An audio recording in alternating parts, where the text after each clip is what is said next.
What's going on, guys? Chandler here. So this is going to be my new segment on my YouTube channel called First Listen Review that is taken from my $5 tier full album reactions. So I reacted the entire album, and then at the very end I give my overall thoughts and initial thoughts and a score on the album as a whole. So again, if you do like what you see and want to support the channel going forward, head over to patreon.com/ChandlerBurtonEntertainment. This is exclusive to the $5 tier. Again, you get a full album reaction, review, and a whole bunch of other perks as well if you guys are interested. And again, there's always a link down below in the description and in the pinned comment. But with that being said, I hope you guys enjoy the review, and thank you all so much for watching.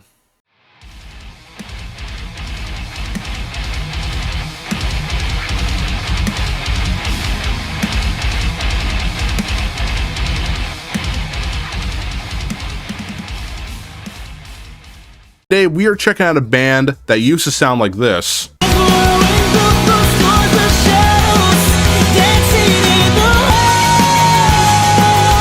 who now sound like this. What we got here? What is this? Oh, this my shit right here. But I am excited to check it out here today. We are checking out Emarosa's new album called Sting. We're going to be checking out the entire thing here today. All right, my friends, Emarosa with their brand new album Sting. Again, really excited to check it out with you guys here. Again, I listen to metal all the time. It's kind of nice to step back, let's do a little bit of like pop or, apparently with this album, it's going to be like an 80s influence typed music, which again is really, really cool. So again, like from like inspiration from like George Michael's and like Michael Jackson and stuff, which I do love both those artists quite a bit. So I'm excited to check it out here, man. Again, I'm not expecting anything too crazy. The album's pretty short. It's only 34 minutes long, which is actually a really good length for an album for me personally here. So really excited to see what this album has in store. I've only heard the first two songs, which is Preach and Attention. I really, really like Attention. That song's really, really good. So, and I really like Preach as well. But the rest of the songs are going to be brand new to me here. Even the songs they released as singles, I have not heard. I know that was, I think it was Again and Stay, which I haven't heard those songs, but they were also singles. So rest of the songs are going to be brand new to me here after the first two songs. So again, let's pop it off here. Again, Emarosa with their brand new album Sting. Let's get it going here in 3, 2, and 1. A few moments later. Oh, is it over? Oh man, I was just vibing on that last song, dude. I love that saxophone part, dude. All right, man. Well, again, that was Emarosa Sting. I'm excited to talk about it here. Let's go ahead and jump right into the first listen review. That is coming up next, so stick around for that. All right. So again, that was Emarosa with their new album Sting. That was really bad. I'm sorry. Let's talk about the album. So overall, man, the album was just, it was fun. Like, this album wasn't anything groundbreaking. It wasn't anything that, I don't know if I'll go back and listen to it again. There are a few songs, like my top 3 songs, I probably would add to like a summer time playlist here. But again, I think this album has some pretty high highs and some kind of in the middle stuff. So let's go ahead and talk about it here. So we'll always start with the pros. Pro number 1 is that the singer's voice, I do not know his name. I know he's been the singer for the band for, again, I think like 10 years now. His voice like fits in with this 80s inspired music. Like, his voice, while a lot of the songs kind of sound a little bit similar, which we'll talk about kind of in the cons, his voice was able to carry these songs to make them sound a little bit different from one another, and he did a really good job. Again, there's definitely that little bit of the Michael Jackson influence in there, again, a little bit of George Michael as well, and he kind of just has his own voice and does his own thing with it, and so the voice was definitely the highlight of the album. It carried a lot of the songs as well. So again, the biggest standout was the voice. It fits perfectly like in the 80s type of music, but it's also a good modern day voice as well.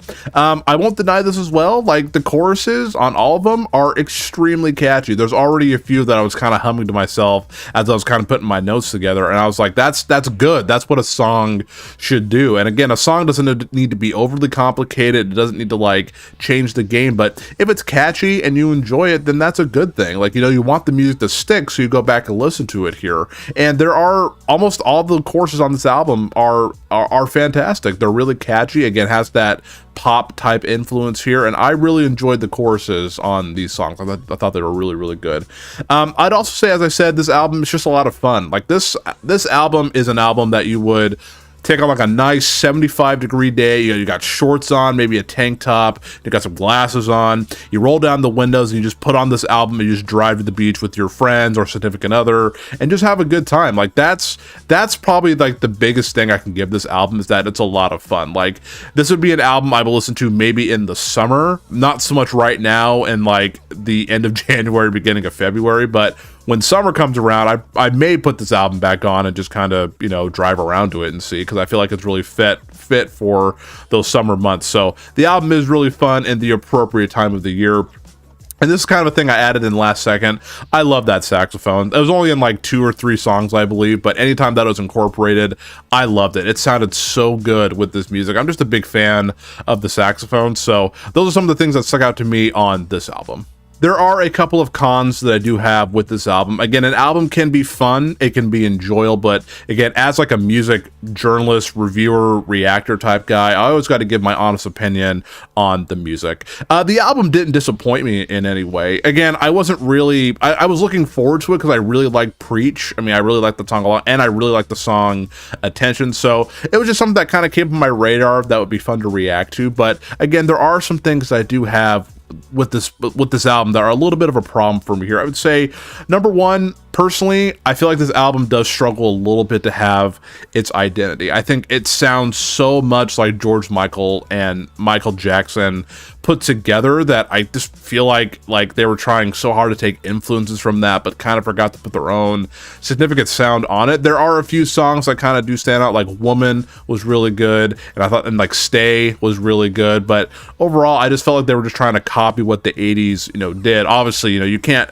no one's ever going to top Michael Jackson. Michael Jackson not only was super talented, but every single one of his songs, from what I've heard a lot of his songs, they sound completely different, and you know exactly what song is which when Michael Jackson comes on. Like, that's how talented he was. And kind of jumping into that here, a lot of the songs kind of just blend together. Like, a lot of them have the exact same song structure. They have the same kind of build up to the chorus, even though the choruses are very catchy and they're enjoyable and pretty memorable, I would say. It's still like, it's just very predictable where it's gonna go. It's kind of one of those situations where I want to say as well, like, once you hear one song, you kind of heard them all, which is kind of a disappointment and for some people, I guess, at least for me.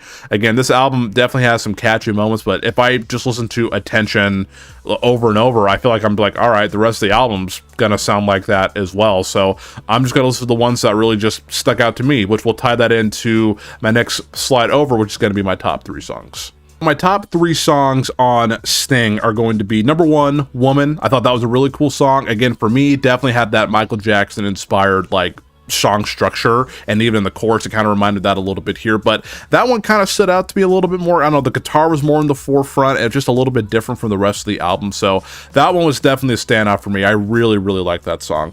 I'd also say Rush. Well, again, the song overall wasn't anything crazy. The vocals on that song are really good, and I think that chorus is really catchy as well. I know I said all the songs have really catchy choruses, but that's the one where I think that's one of the better choruses that kind of elevates that song above all the other songs on the album. I really do like that song. And then again, I would just say Attention. Attention overall is probably still my favorite song. I don't know, it just sounds really good. Like, I know I kind of contradicts myself when I'm saying it doesn't, this album struggles with identity, because again, that song definitely feels like a George Michael song, but I really like that song. So again, those are the 3 songs that I would probably return to the most from Emarosa Sting, the songs that stuck out to me. Overall, man, again, I don't want to sound like I'm dogging on the album, because again, I am a metalcore guy, and I knew going in that there's going to be no hint of the post-hardcore, anything from their older stuff here, which again, I'm more of a casual fan of Emarosa. Like, I'm not like a die-hard fan. I've heard, again, Peach Club, and I've heard a couple of their older stuff here, but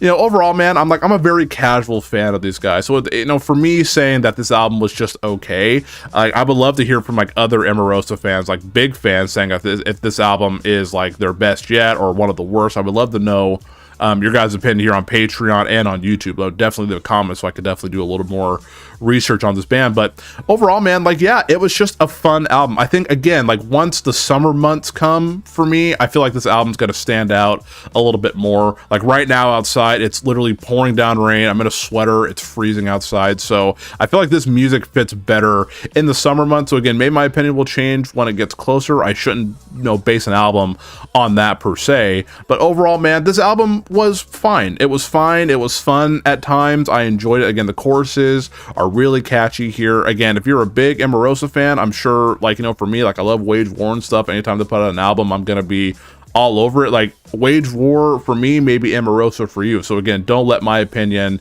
deter what I say. But again, I wasn't disappointed, but I didn't love the album. I'm literally right in the middle. And so for that reason, I'm going to give the dreaded IGN number 7. I'm going to give this album, Emarosa Sting, a 7 out of 10. Good album, fun listen. But again, I don't think I'm going to return to it anytime soon. Again, maybe in the summer months, but overall, man, I'll probably just listen to Attention over and over. And again, for me, it's like, if you heard one, you kind of heard it all of this album. But again, not a bad album.